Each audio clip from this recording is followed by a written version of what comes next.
Have you ever met somebody who worries a lot? These days, a lot of people are living with a lot of stress and worry and concern. But in Matthew chapter 6, right in the Bible, Jesus, Yeshua himself, tells us not to worry. He tells us, don't worry. Like, what do you think you're going to accomplish by worrying? You're just going to stress yourself out.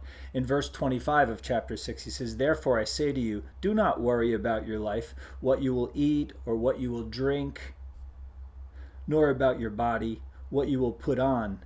Is not life more than food, and the body more than clothing?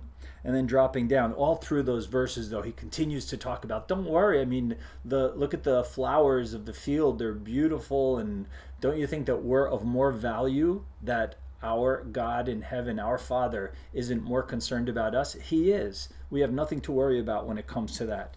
So then it says in verse 33 and 34 at the end of the chapter, but seek first the kingdom of God and his righteousness, and all these things shall be added to you. Right there, that's the key. Seek the kingdom first. If you don't know what that means, think about it. Seek the kingdom first. What's your priority in life? That should be your priority, the kingdom.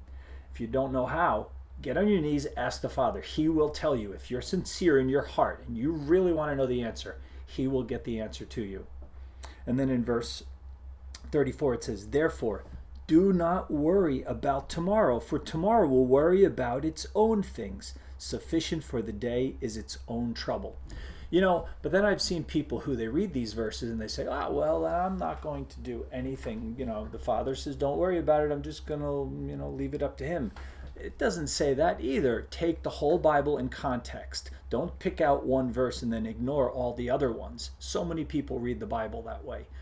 You have to take all of the scriptures into consideration.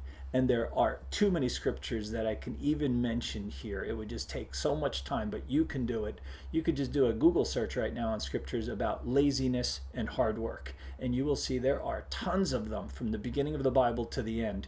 In almost every book, they talk about laziness, how it's bad, and working hard is good.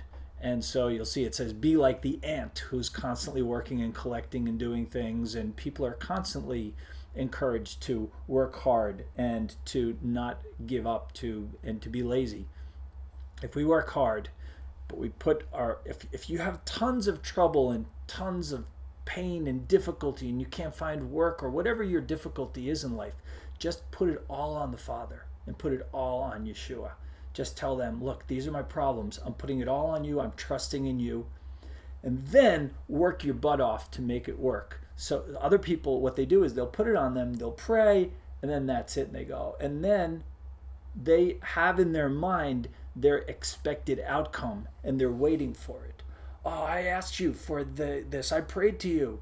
And God never gave me what I prayed for, so I don't believe in God now. Or, and they wind up becoming bitter, because they think that they know better than them.